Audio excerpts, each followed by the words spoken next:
Imagine your plane crashed in the Arctic and all you had for company was a court-mandated therapy robot. And in addition to that, you have to go through the snow and the ice to try and find your co-pilot and uncover some pretty sketchy mysteries. Well, that's the basic plot of Arctic Awakening, a brand new game from Goldfire Studios, which is out on September 18th. We've got a little bit of early access thanks to the guys over at Mooncat Games. I played the demo for this and really enjoyed it, so I'm excited to share with you my full review. Let's get into the game.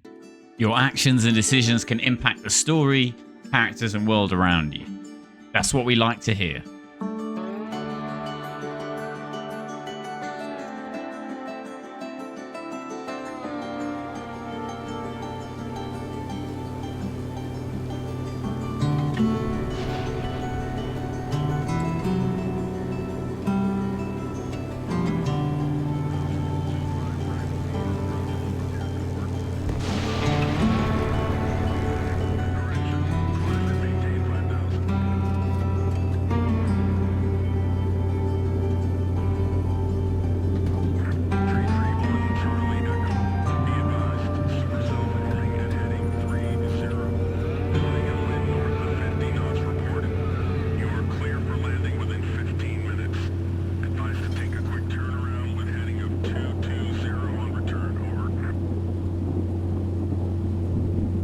Donovan, 15 minutes to drop. What? I'll never finish eating all this shit by then. Not even a bit funny. Those rations are... Yeah, untwist those panties, Airedale. About ready back here. Wouldn't be joking if the Pacific had swallowed up your place, too. Just get his backpacker up like you said. Never did like these storms had to blow. Nothing the autopilot can't handle for now, but look, if we hit those white caps at landing, you're gonna be glad I told you to skip lunch before we left. Always thinking ahead, huh? The whole world's melting, so what do? Buy a water plane. 1447, 25 right, no longer clear for landing. Fly direct to Merrill. Got a bag of crisps down there. I'm going to keep these. Hello, Kai. I thought you could use some company up here. Is it all right if I join you for a while? Sure, suppose so. Can't let it get too quiet up here. So before I arrived, you were feeling peaceful? Oh no, we're not doing that right now. If you continue avoiding these conversations, it will not look good on my report. Folks are counting on me, okay? I need to focus on the supply drop. But it appears that the autopilot is engaged. Maybe you should turn that focus toward your children instead. Hey, don't bring them into this. Not while I'm on the job. Damn, starving back here staring at all these rations. Speaking of, you been to that new bar on 5th by Merrill? They got some mean reindeer sausage over there. Yeah, not really the bar type anymore. Do we keep the stuff, Dino? Let's hit it when we get back. Why not? You know, break the new place in with some war stories. What do you say? We'll see. Yeah, we'll see. Let's just get this done, huh? That's the spirit. I'll tell them to keep some deer warm. And that doesn't mean I'm going. Well, Just postcard. make sure those supplies are ready. Oh, man, you love it. Trust I'm me. keeping Do everything. you some good to hook up with some other vets. You should consider it. A bit of mingling might be good for you. With you in tow, at a vet bar, they'd laugh me out of the place. Can't see a single thing out of these Special windows. Dispensation from the court. I might even be allowed to watch over your children. Wonderful. Oh. 331 Charlie Echo, be advised. You've entered protected airspace and deviated from your flight plan. Climb to 12,000 with heading 170. What the hell was that? We've lost instruments. He's shut down. Tree 1 Charlie Echo, requesting emergency assistance. Anchorage, do you copy? Holy shit, tail's gone. Gone? What do you mean, gone? I mean, gone. Just a gaping hole. Oh, God. Just protect the cargo. Forget the damn boxes. We got a band. Come on, come on. Ugh, not again. Come back to me. Ain't no joke, man. Grab your shoe. You ain't seeing what I'm seeing. Just strap in and let me land her. Damn, can't fly without a fucking stabilizer. Yeah, well, you can't jump either. At least there's a chance. Oh, jeez, he's gone.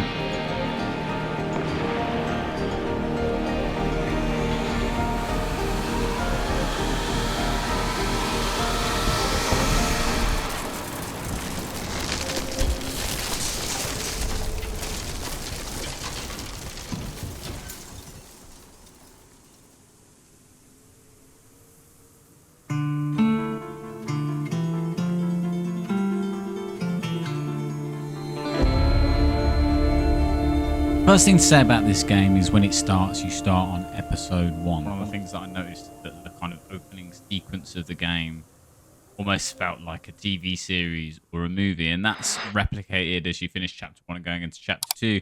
It really does, or episode 2 I should say, it really does feel like a TV series. Everything from the opening credits, the kind of initial stuff, it's almost got that Last of Us TV series vibe. Not so much Last of Us the game, but Last of Us the TV series, with kind of panning shots of the environment and opening credits. You know, they've really made an effort to make it feel like that. And with the music as well, it really almost has a Stranger Things vibe to it. That kind of 80s retro electronic music soundtrack that builds up that mysterious nature.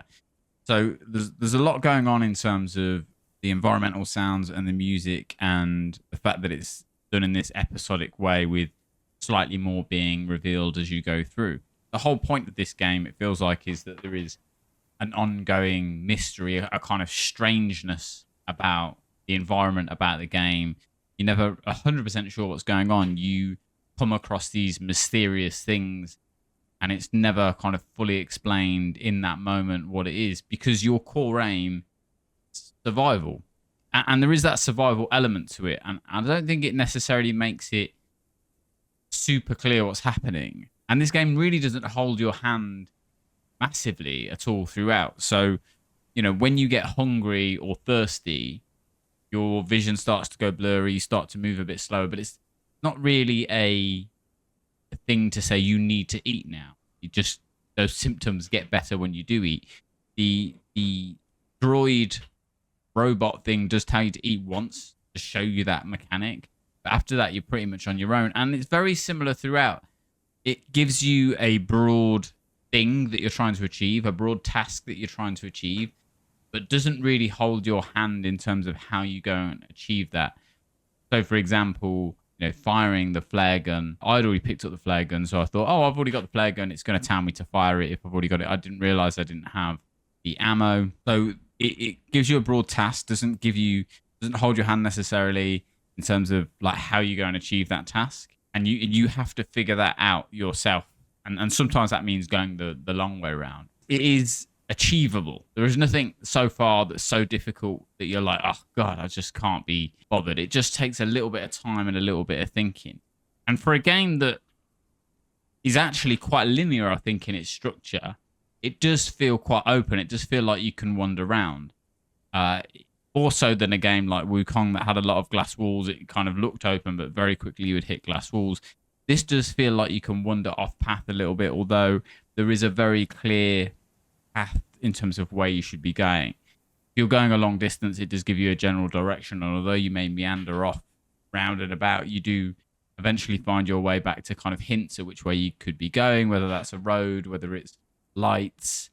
The droid so far has been largely useless, your therapy bot, apart from asking you questions about your past. That's the other thing about this. It does feel very story driven, does feel very narrative driven, although it's not necessarily clear what the story is.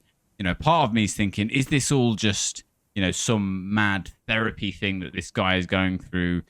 You know, some super advanced therapy that is forcing him to relive some of his past, because there's hints at his past all the time, and more of that gets revealed as you go through the process. You know, who is Damien? Who is family? What has he done in the past? What was his service in terms of the armed forces? What, you know, why does this all lead him to where he is now? And then obviously the big question of what are all these structures, and he doesn't seem to know about any of this at all. What are these structures, these highly advanced structures? What are these drones? What are these bots? What is going on in this place is the big question. And that's that kind of Stranger Things 80s kind of vibe that it gives, although you've got technology that is modern day. In terms of like graphically, I don't think this game would claim to be, you know, trying to be a photorealistic representation of what the world is like. And it certainly isn't that. There are elements where, you know, you go through objects, smaller objects, or things are kind of fading in and out of each other. And from a texture perspective, you know, the textures aren't that in depth. In the snow, in the leaves, you know, you can see the polygons there, you can see that stuff, but it's not any worse for it.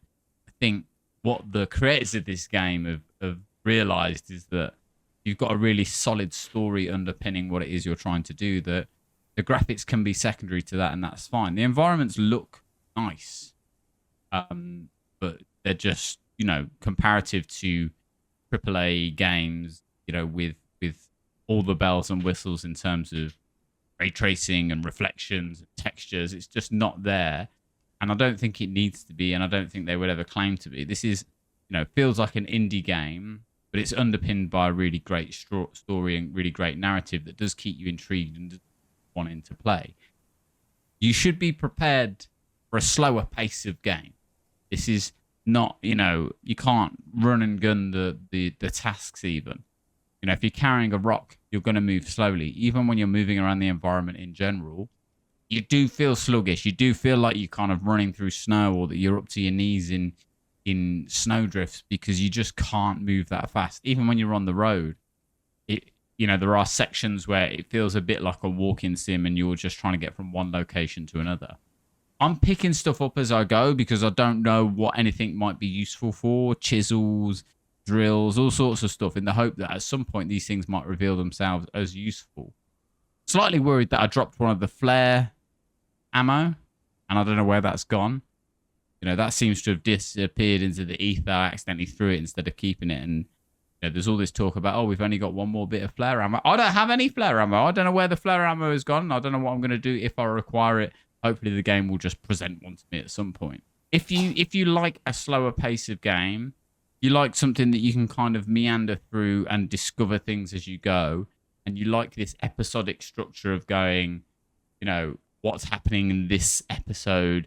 What are we going to discover next? That's the feeling that you get. There's like cliffhangers, there's hints at what's coming next, there's little bits of information revealed, and as you go through each episode, you're going to discover more. But overall, I like this game, but you should be prepared for that pace shift, that pace change. With so many games being so fast-paced these days, I think a narrative-driven game that really slows things down and makes you kind of really get into the story is not a bad thing at all. And I think if you treat it like a TV series and play it in these 1 hour, 2 hour chunks, I think it's a really enjoyable thing. And I had a lot of fun playing it. And I'm curious, really curious about like what this stuff is, what's happening, what there is to discover. And I genuinely hope there is a really nice and tied up arc to this, and that it really all comes together, and that it's, that it's not all a dream. It would be disappointing if it was all a dream, I want this to be some real stuff at stakes, but it does feel like a journey of discovery for this guy in this space. It feels like the fact that it's his therapy bot, the fact that he's got this history with this guy, the fact that there is this stuff, it almost feels like the things that are being revealed in the environment and in the story are also revealing things in him, which is an interesting mechanic often you don't see in games. So really recommend this. If you want to give it a go, it's out on the 18th, and you can click the link below. I'll put a Steam link in the description. Even if you're not in a position to buy it now, please do wishlist it, because it's a great way to support independent developers. And I really think this is a game worthy of wishlisting and buying if you can. If you haven't already, now would be a great time to hit that subscribe button and a like and a share. Why not? They don't cost anything. It means a lot to me and helps the channel get out in front of more people. We've got more game reviews coming. We've got more YouTube videos coming. We've got more of everything coming. I'm trying to get out there and about more often and do more interesting things for you guys. I'd love to have you as part of the community. So hit that subscribe button, and I will see you guys on the next